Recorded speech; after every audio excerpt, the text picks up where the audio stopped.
The ancient Vedic teachers taught Nada Brahma. The universe is vibration. The vibratory field is at the root of all true spiritual experience and scientific investigation. It is the same field of energy that saints, Buddhas, yogis, mystics, priests, shamans, and seers have observed by looking within themselves. It is the common root of all religions.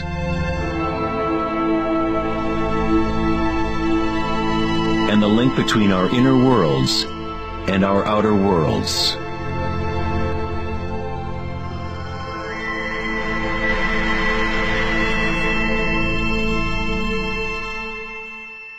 Fractals are inherently chaotic, full of noise and order. When our minds recognize or define a pattern, we focus on it, as if it is a thing. But in order to hold the pattern in our minds, we must push away the rest of the fractal. Observation is an act of creation through limitations inherent in thinking. We are creating the illusion of solidity, of things by labeling, by naming. Creativity is our highest nature. With the creation of things comes time, which is what creates the illusion of solidity. Einstein was the first scientist to realize that what we think of as empty space is not nothing. It has properties. And intrinsic to the nature of space is nearly unfathomable amounts of energy. The renowned physicist Richard Feynman once said, "There is enough energy in a single cubic meter of space to boil all the oceans in the world." Advanced meditators know that in the stillness lies the greatest power. The Buddha had yet another term for the primary substance, what he termed kalpas, which are like tiny particles or wavelets that are arising and passing away trillions of times per second.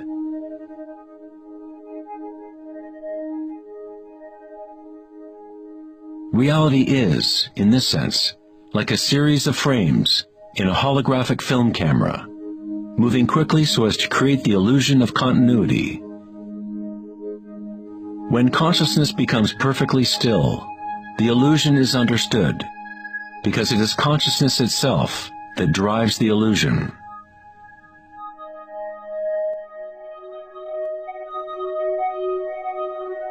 In the ancient traditions of the East, it has been understood for thousands of years that all is vibration. Nada Brahma, the universe is sound. The word nada means sound or vibration, and Brahma is the name for God. Ancient mystics, yogis, and seers have maintained that there is a field at the root level of consciousness. The Akashic field, or the Akashic records, where all information, all experience, past, present, and future, exists now and always. It is this field or matrix from which all things arise, from subatomic particles to galaxies, stars, planets, and all life. You never see anything in its totality, because it is made up of layer upon layer of vibration, and it is constantly changing, exchanging information with Akasha. A tree is drinking in the sun, the air, the rain, the earth. A world of energy moves in and out of this thing we call a tree.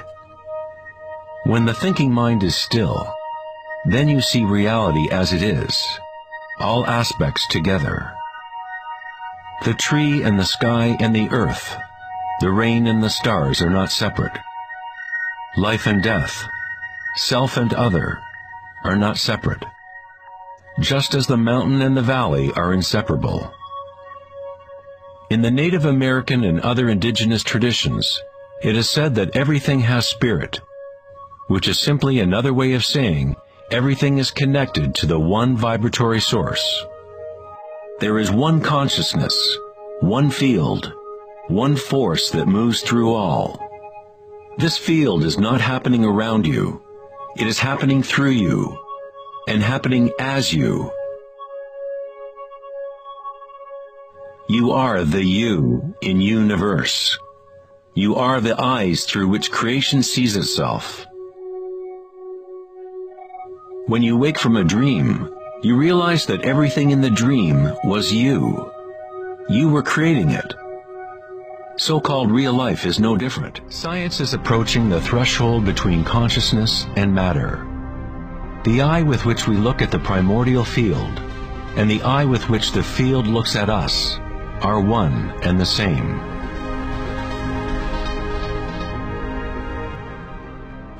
Einstein said, "The most beautiful thing we can experience is the mysterious. It is the source of all true art and science. He to whom this emotion is a stranger, who can no longer pause to wonder and stand wrapped in awe, is as good as dead. His eyes are closed." We are in the position of a little child entering a huge library filled with books in many different languages.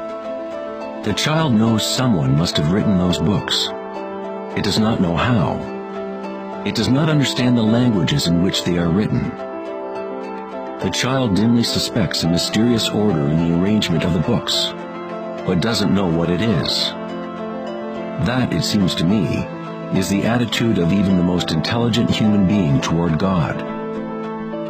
We see a universe marvelously arranged and obeying certain laws. Our limited minds cannot grasp the mysterious force that moves the constellations. Every scientist who looks deeply into the universe, and every mystic who looks deeply within the self, eventually comes face to face with the same thing: the primordial spiral.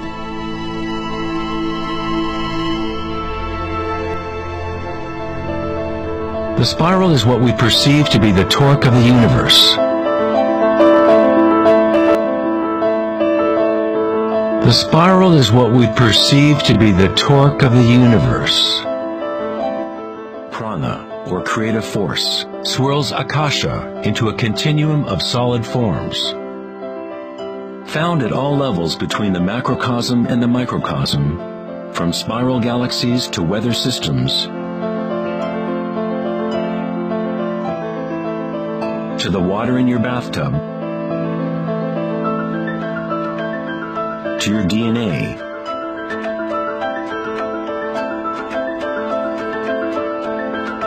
to the direct experience of your own energy. The primordial spiral is not an idea, but rather that which makes all conditions and ideas possible. And Sufi whirling dervishes. It is the cultivation of single-pointed, disciplined consciousness that is the essence of Hara, the stillness in the eye of the hurricane.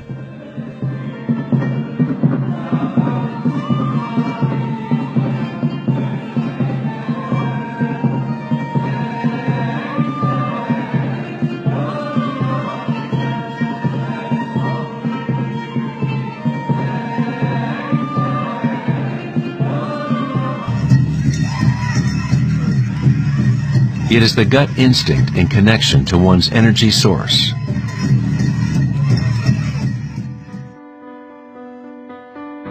In the human body, tree-like structures and patterns are found throughout. There are, of course, the nervous systems that Western medicine knows about. But in Chinese, Ayurvedic, and Tibetan medicine, the energy meridians are a central component to understanding how the body functions. The nadis, or energy meridians, form tree-like structures. A post-mortem examination will not reveal the chakras or the nadis.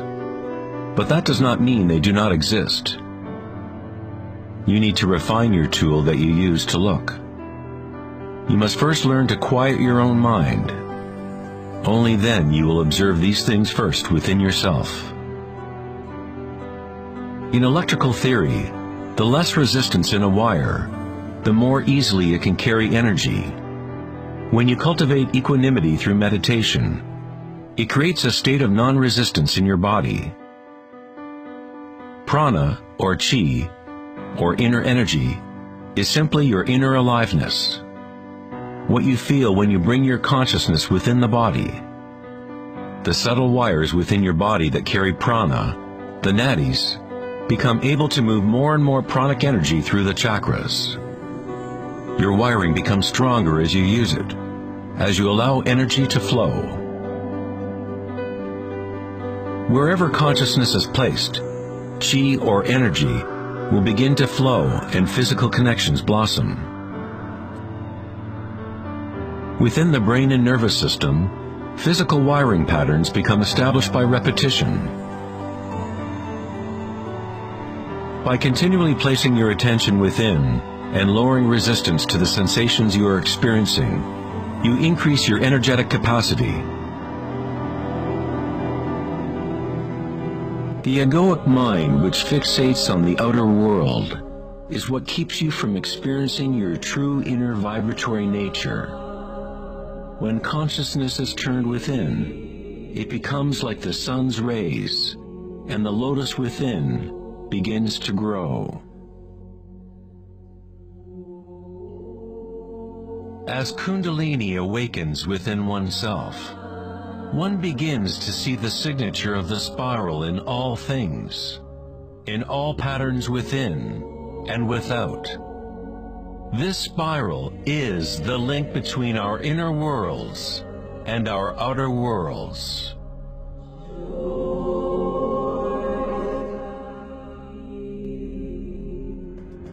The human pineal gland is a small endocrine gland that helps to regulate waking and sleeping patterns. Even though it is buried deep inside the head, the pineal gland is sensitive to light. The word pineal itself has the same root as pine cone, because the pineal gland exhibits a similar spiral phyllotaxis pattern. This pattern, also known as the flower of life pattern, is common in ancient artwork depicting enlightened or awakened beings. When the pine cone image is seen in sacred artwork, it represents the awakened third eye, single-pointed consciousness, directing the flow of evolutionary energy. The pine cone represents the flowering of the higher chakras, which are activated as Sushumna rises to the Ajna chakra and beyond. In Greek mythology, the worshippers of Dionysus carried a thyrsus, or giant staff, wrapped with spiraling vines topped with a pine cone, again representing Dionysian energy, or Kundalini Shakti, as it travels up the spine to the pineal body at the 6th chakra.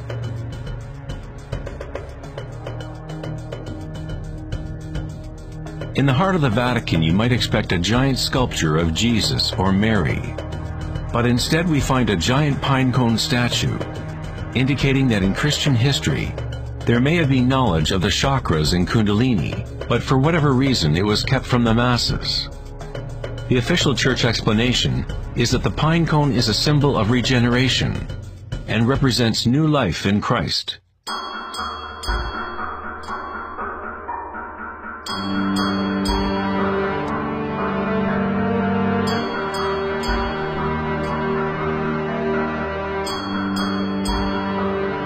The 13th century philosopher and mystic Meister Eckhart said, "The eye with which I see God and the eye with which God sees me is one and the same."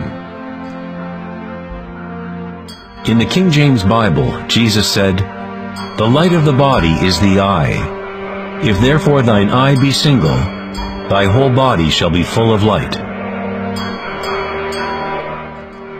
The Buddha said, "The body is an eye." In a state of samadhi, one is both the seer and the seen. We are the universe aware of itself.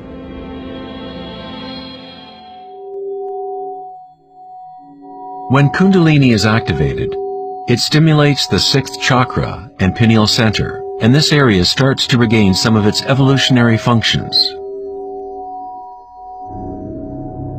Darkness meditation has been used for thousands of years as a way to activate the 6th chakra in the area of the pineal gland. The famous psychiatrist Carl Jung, who said, One who looks outside dreams. One who looks inside awakes. It is not wrong to desire to be awake, to be happy. What is wrong is to look for happiness outside when it can only be found inside.